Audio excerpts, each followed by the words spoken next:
Books make you hope. Books make you dream. Books make you laugh. Books make you scream.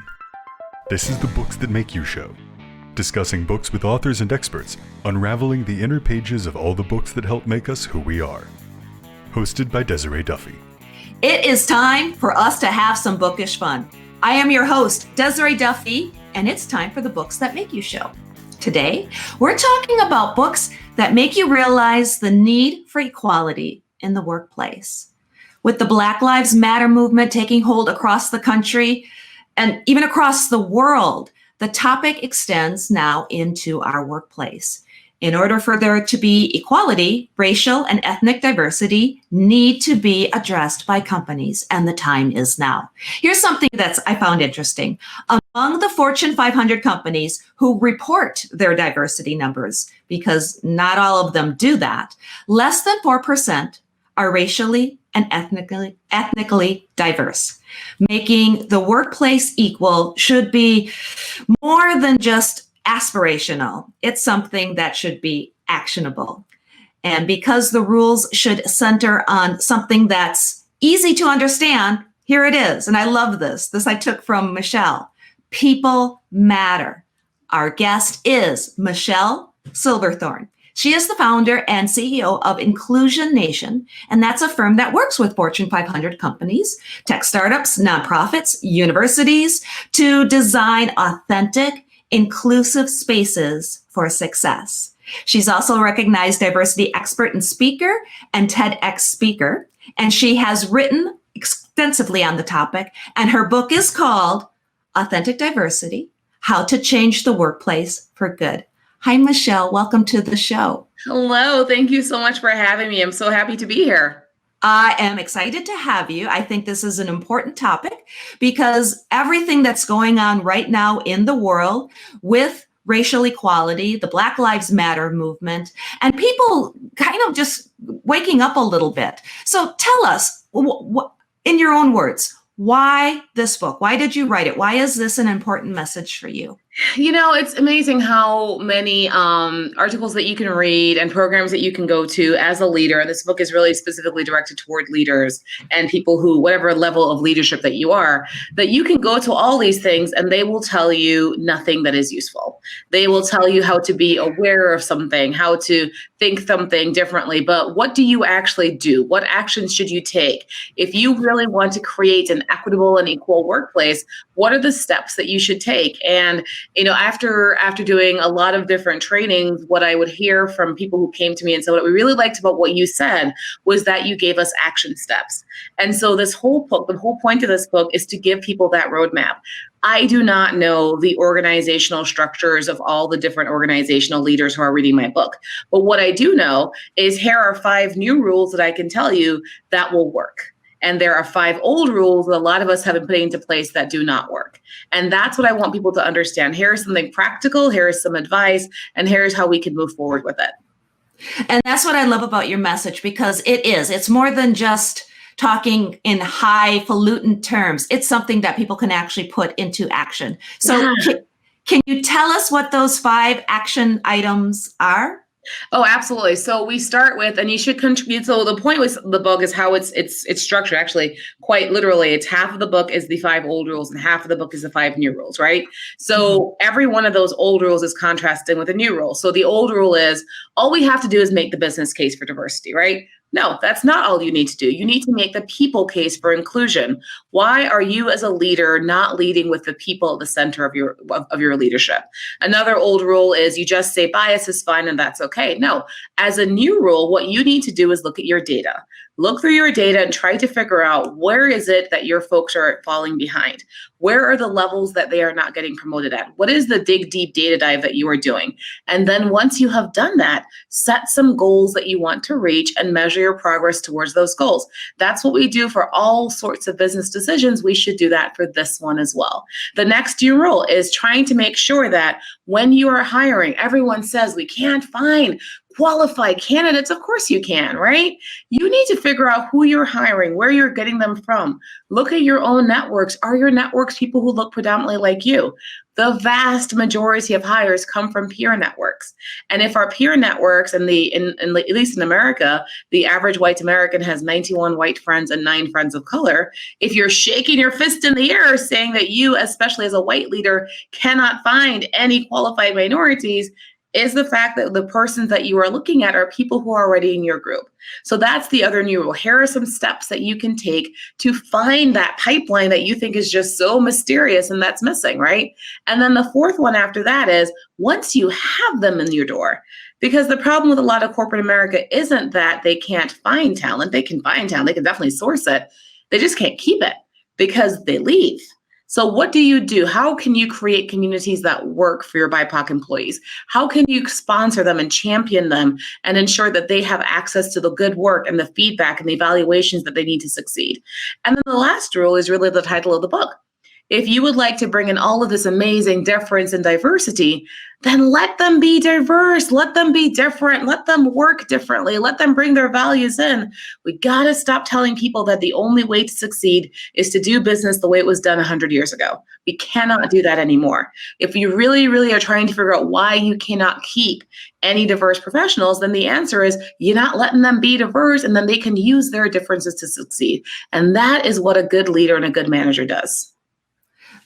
There's so much, I want to dig into with you. Let's start there, because I do feel sometimes in the corporate world, and I think I'm akin to you in the fact that I started my own business. So my business is, I can remember back in the days when I had to go into the office and such, but there is an office culture. Mm-hmm. There is a certain way that you do business, and you fit into this box, and that box can feel very vanilla, right? Mm-hmm. Yeah. And if you're an ethnic person and perhaps your religious holidays don't correspond with the typical ones, or you want to have something, a picture or something on your desk, that can feel very off-putting if you feel you're the only one and that's not encouraged. And also because you are the only one, because we only hire one, right? Maybe we'll hire 2. We're going to get crazy now. We're going to hire 2 people of color, but really you're often the only one. You're coming into a culture that, for a lot of corporate America, it's a majority white culture. And because you are coming into this culture, and a lot of us are not, those of us who are minorities, especially, I'm talking about people of color in this case, and we come into these cultures and, it's everyone belongs and we're all a part of this and we all communicate the same, we all talk the same. No, we don't. And if we are really going to say and ask ourselves and trying to figure out why can we not keep people of color here? Why do they leave so much? Are you really creating an environment for them to stay? Are you looking at your structures and not just saying, all equality is if we give people the resources, if they just lean in, they can succeed? No. What equality is that you look at your structures and you realize that, these structures are benefiting one group to the detriment of another. And if that's the case over and over again, what will you as a leader do? Will you keep on will you keep those systems in place? Will you keep those structures in place because they probably benefited you as well? Or are you going to do the work to actually change systems that can benefit everybody? And that's my question. You don't have to change. And this is what I usually tell my clients. You don't have to do any of it. You don't have to listen to me. You don't have to hire anybody. You don't have to read this book. You don't have to do it. But if you want to do it, if you really are tired of seeing talented, quality people leave, if you really are tired of losing money hand over fist when they do, then maybe change the systems that are in place so you can have them stay as well. Exactly. I know something that you dig into is this idea of unconscious bias, and we've all heard about it, and we experience it, we have it, but it almost seems like we use that then as an excuse for our behavior. You want to talk about that? Yeah. Yeah, one of the things I do in my TED Talk is, and I do it in this book as well, is I start by explaining what bias is, right? The shortcut thinking that we have, the mental shortcuts that we use our brains to do, right? So we put, people and things and events into categories so we can easily access them quickly. And 99% of the information that comes in our brain goes through those schemas, goes through those stereotypes. So then let's take that to people, right? When we talk about stereotypes, someone walks into a room. and you are in charge of some kind of data role, like say you're the head of IT and you're interviewing with this person, and this person is a woman. So you put her into a group. And then based on the work that you are doing, whatever you're doing right there, which is hiring, you are going to call to mind every single stereotype that you have that is related to this. So she is a woman. Women are bad at math. And then before she has even said a word, she sits down and you apply that stereotype to her. She is bad at math, right? And then your interview begins. And that is how bias works. You're not seeing the person as individual. You see them as part of a group. And then because you see them as part of a group that you already have stereotypes for, sometimes they conform to your stereotypes. Sometimes you attribute those stereotypes that you have about their group to the behavior that they do. So they're late. Well, gosh, that's because people in their ethnic group or in their gender group are always late. Oh my gosh, it's because she has kids. And if she has kids, she won't be able to be a successor. Never mind that, Dave from the 50th floor has 5 kids, whatever, that's fine. But he has kids. That's the issue. Yeah. So that's how bias works. But for me, and this is why bias is my second old rule, you can't just say you have bias and that's fine. You need to figure out why you have the bias, right? What is the reason, especially when it comes to race in this country? What is the underlying reason for those racial biases? What were you exposed to as a child? What are the groups that you are a part of? What books did you read? What do you truly think about groups of color? What do you think about people of color? Do you think that they are equally able to succeed? When you think about the world that you have chosen for yourself, the world that you have chosen for your children, if you were someone who did not know you, and you were looking at your world and your friends and the neighborhood in which you live, and I'm talking about race here, and the peer groups that you have, what would that say about you? And I really want people to be self-reflective about that. That's the first thing.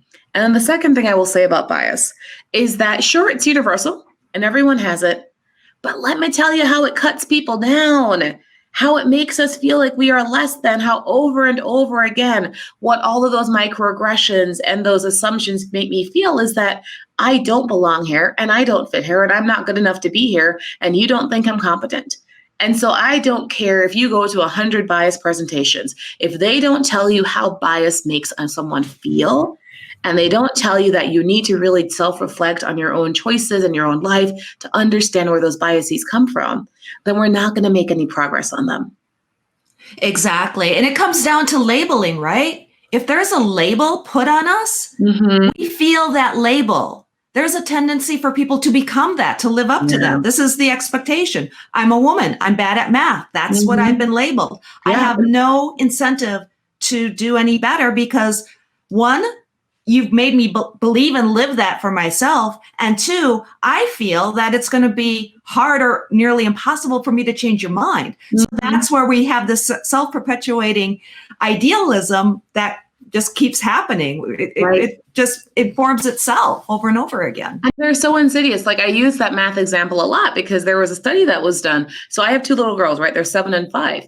And the study was done of parents of boys and girls. And the parents were asked, can you estimate the math abilities of your child? These boys and girls had like very similar things at that point. They were measured the same math abilities. But what would happen? Parents of boys would overestimate how good their sons were at math. But what would parents of girls do?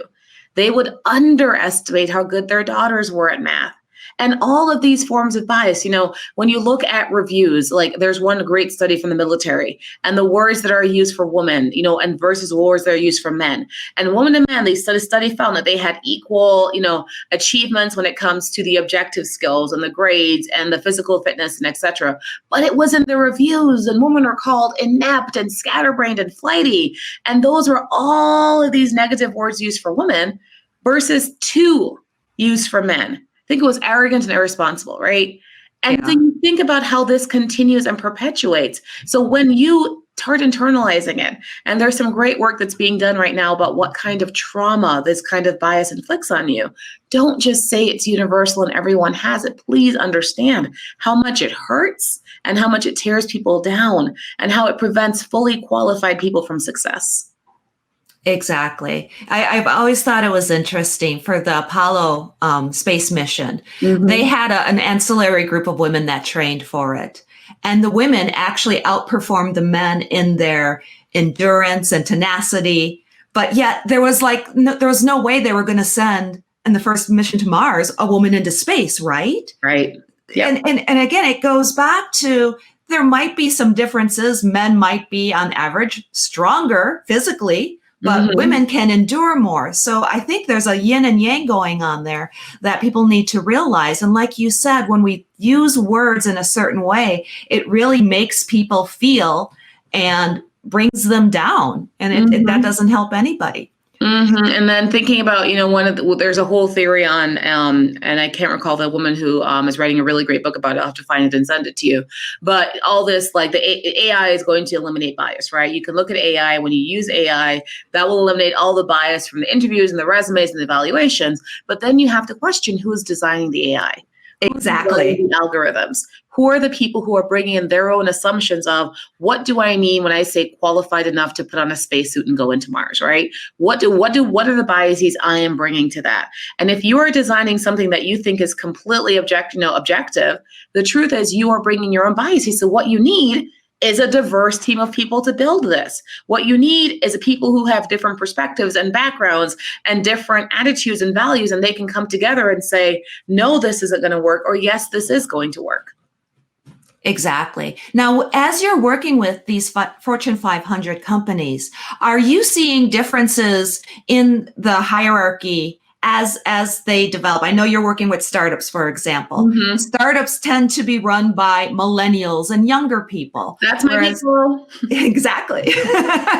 Do you notice a difference between how a millennial boss, for example, might treat a situation or diversity as opposed to a boomer boss? I will say millennials are in our 40s right now. The oldest of us are about 40 years old. So I want people to understand that when we say millennials, they might be a little bit older than we're thinking. They're not all 23-year-olds. But so let's say you have a 38-year-old millennial boss versus like a 62-year-old boomer, right? How do they treat it differently? I think I don't think I will ever generalize or speculate about anyone. I will never assume that one person, because they're 38, will see the world differently than someone who is 62, right? But there are differences in how millennials were raised as a generation than how boomers were raised as a generation that then, and if you want to look at it from a generational perspective, affects how they see issues of equity and equality and transparency and fairness, right? So if you're a millennial, you have been raised, again, generally, broadly speaking, over a group of, I think, 70 million people, you've been raised to believe in that, I can speak up to my elders, that they will listen to me, that I would like transparency, I would like openness, I believe in the flatness of structures. I believe that team decisions are important. I believe in collaboration, that we all organize around an idea and we can talk it over, right? These are great things when it comes to equity and inclusion, because we want to create spaces where people are able to speak and collaborate and share their ideas and share their values, and again, change the way work is done. A lot of boomers, on the other hand, were raised by traditionalists who believed a lot in that hierarchical system, who believed a lot in that, you don't talk up, you only talk down. So again, if I am a boomer manager, I may be, again, I don't say that everyone is like this, but I may be more inclined to want that top-down mentality, where I want to have my decision be the final decision there. And let's not forget about Gen X, still there in the middle, right? They are the ones in charge of the workplace now. And you have this great generation of loners and people who really, you can talk about the latchkey kids all day you want, but who have really bought into this individualistic approach to work. And then you got all these millennials who are like, we are a team and we want to work as a team. So thinking through all those different contrasting abilities, great. Let's talk about how we can all work together. Are you going to be a manager that looks at all those differences and says, here's how I'm going to make them work? Or are you going to say, just work the way I do, and I don't really care what your differences are going to bring to the table? Exactly. Now, I know that your book and a lot of what you do is for the C-level, the managers, the people in charge. I know too that a lot of times the people, whether they're an employee or maybe they're a manager in a different department, they might see things. I know I experienced this myself where it was like, what can I do? I'm just another cog in this wheel. If I say something, if I'm a whistleblower, I could be in danger. What advice do you have for the employees that are in this and how they can be allies and advocates and help?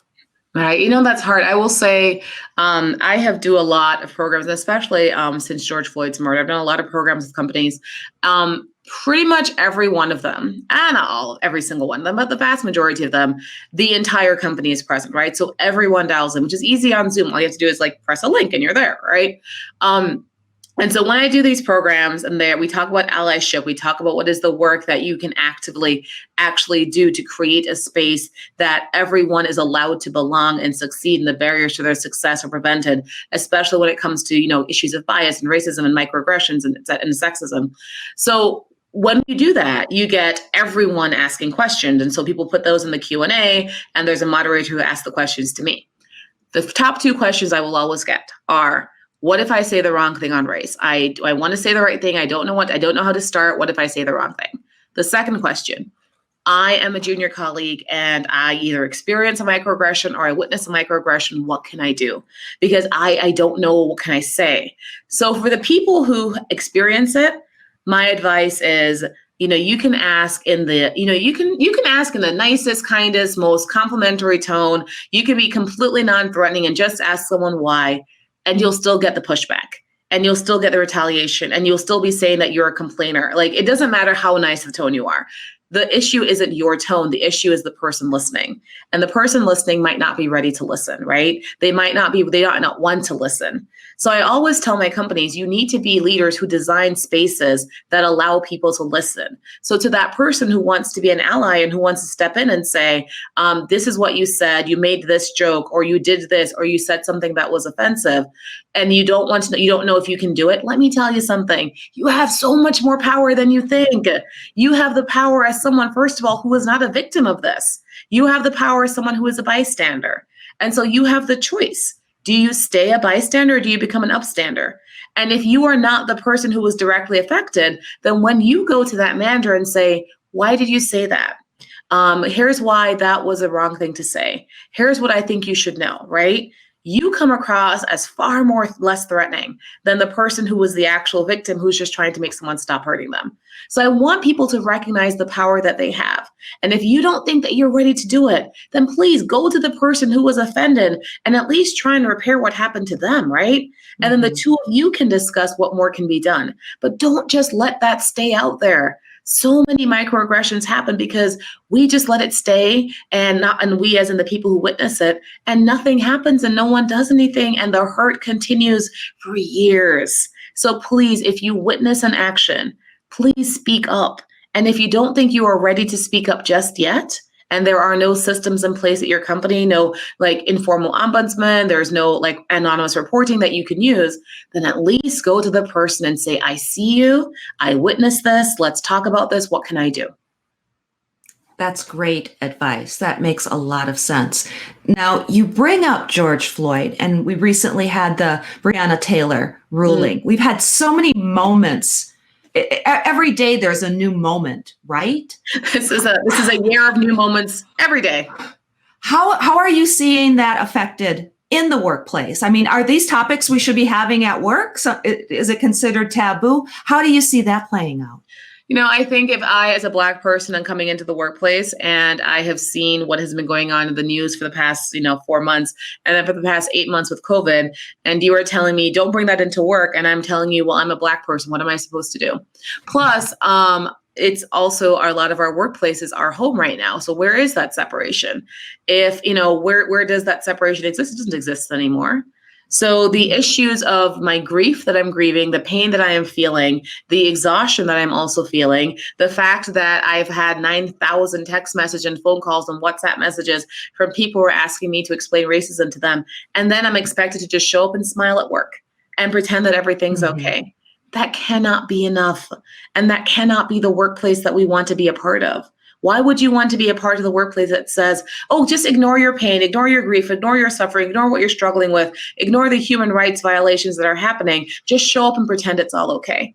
So yeah, you got to talk about it at work. One of the most popular programs I'm doing right now is how to talk about race, right? People want to know, what should they say? What shouldn't they say? Whether you are the marginalized person or whether you are the person trying to initiate the conversation or you're the person listening, what is it that you're supposed to say? Give them steps, because we did not learn how to do that in school. And especially if you are someone who is not a minority, I talk about race to my kids all the time.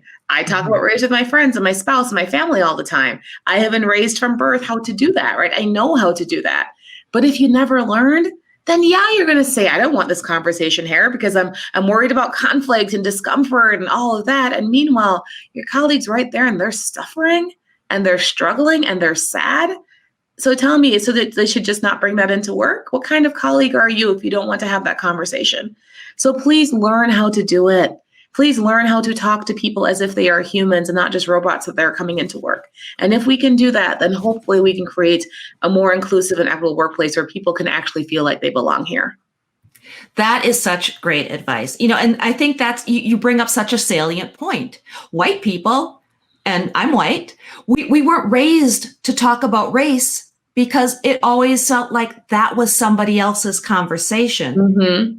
You as a Black woman had those conversations. And I think it's really important to let white people know that it's okay to make a mistake. It's okay to say something kind of silly or stupid. You're still learning. It's okay if you then apologize for it. And it's okay if you go and learn what the right thing to say is, but you're going to say the wrong thing, right? Everyone says the wrong thing. I say the wrong thing. But what do you do when you do that? You don't, someone tells you say the wrong thing. Your name is not going to be blasted on Twitter as the person who said the wrong thing. And there's going to be 9 million retweets about what you said the wrong thing. No, 99.99% of the time, no one's even going to point it out to you. But that 0.01%, when someone is brave enough to speak up and said, you hurt me, or what you said was offensive, or what you said, I don't think you should say that again, or here's why it was wrong, then listen to them. And then go out and learn why what you said was wrong. Then come back and apologize to the person who took that chance, risking their career and risking their reputation to just speak to you about that. Apologize to that person. If they're willing to still talk about it, please do. But most importantly, here's what I want you to do. All of the peers, the people in that in-group that you have, you need to tell them, this is what I said. Here's why it's wrong. Please don't do that again, right? It's not just you. It's how you set the norm for everyone else. That is excellent advice. Another thing you bring up, and we're running up on the clock, but I do want to talk about, because of the fact that now so many of us are working at home, how is that affecting everything? What are you seeing? How is working at home affecting things? It's interesting. I have a couple of opinions on this, and I'll be brief, right? So on one hand, you don't have the socialization at work right now, right? So you aren't able to go into people's offices. You aren't able to find, especially if you are, a BIPOC person in the workplace, you aren't able to go find your mentors. You aren't able to go find people to give you work. You aren't able to talk with your supervisors directly. So that's one thing. On the other hand, the thing about being remote is that you have to be intentional about the people that you reach out to. And one of the foundational tenets of doing any kind of diversity, equity, and inclusion work is you tell folks that this has to be intentional. You have to take legitimate, actual, intentional actions to make sure that people feel that they are included. So then you have to be intentional when you call someone on Zoom. You have to be intentional when you send out a Slack message, right? And so for me, yes, we don't have that personal interaction and the community interaction, but we do have managers being more intentional about reaching out, checking in, because we have COVID, because we've had the protests. How are you doing? And that's the story I tell in the very first chapter, second chapter of the book. Someone just asking you, how are you, makes you feel like you are a part of there and that you can actually belong there. So that's two things. I'll just say the last thing. Workplaces have completely, fundamentally transformed in the last 9 months. And they did it, a lot of them overnight. You're telling me we can't do this for race and equity? You're telling me that we were so able to transform workplaces, our corporate workplaces at least, into these new types of workplaces because of a pandemic. We have a pandemic of racial injustice. Let's transform our workplaces for that too. And we have the ability and the creativity and the innovation to do it. So let's do it. That's the third thing I wanted to say. That's an excellent point. We will respond. We will adapt. We will change when we need to. And I think that's the point. Right now, we really do need to. So your book, Authentic Diversity, How to Change the Workplace for Good. Tell us where people can find it and find you online. You can find it anywhere you want to, any independent bookstore that you'd like to support, any woman and minority bookstore that you would like to support. You can find it on the big booksellers websites as well. And if you would like to find me, you can find me at michellesilverthorn.com. And I am always happy to talk to you on Twitter and Instagram. You can follow me on Facebook. I'm at @InWithMichelle on all of those platforms. And you can also connect with me on LinkedIn. So I love talking with people and I love engaging with them. So please, please, please find me.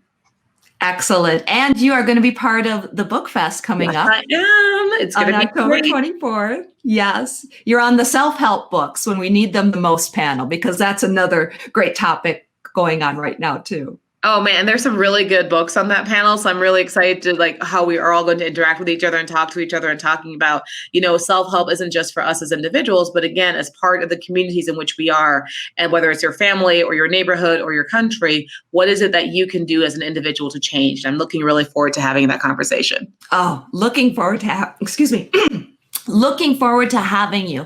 And really quick, tell us about your company. So if there's a company or an executive who wants to reach out to you to contact you for that. Oh, I can love it. So we're Inclusion Nation. Again, if you go to michellesilverthorn.com, you can find out all about it. We do lots of trainings. We do programs on racial justice and unconscious bias, on authenticity and belonging. We talk a lot about sponsorship and designing spaces of inclusion. Like I said, my new favorite program is How to Talk About Race. We have a great 4-week leadership virtual academy. You bring us into your company, bring me into your company, and we take leaders through 4 different weeks on how to actually design a different workplace and design a workplace centered on equity. My favorite thing that we do are design sprints. We get people together for a month. At the beginning, they all break up into teams. And then over the next 4 weeks, they design new solutions for equity. And then they come back together and they pitch their solutions. And gosh, people get really creative on their solutions. But what's great about that part is that they are actually solutions that have been nurtured and structured within the company. And the company is the one who's led these designs, and people have bought into them, and the C-suite's bought into them. And so you can have these 8 really great ideas that may not have come before if you didn't have that spur of creativity. So we do lots and lots and lots of different things, and it's creative, it's engaging, it's fun, but most of all, it's hard work that can actually change the world. Michelle Silverthorn, thank you so much for being here today on the Books That Make You show. Thank you so much for having me. Excellent. Excellent. And thank you everybody for listening today. Once again, my name is Desiree Duffy, and this has been the Books That Make You show. And you can always find out more about us and check out past episodes, sign up for our newsletter. Our website is booksthatmakeyou.com. And we're also on Facebook and Instagram, and we are supporting the Book Fest. Go to thebookfest.com. You can find out more about Michelle there, and her book is also there, as well as the panel she is going to be on. Until next time, all of my bookish buddies, please enjoy all of the books that make you exactly who you are. The executive producer for Books That Make You is Desiree Duffy. Produced and sound mastered by Phil Giangrande. Engineering by Dave Nabox. Social media and promotion by Bree Sweeter. For more, visit booksthatmakeyou.com.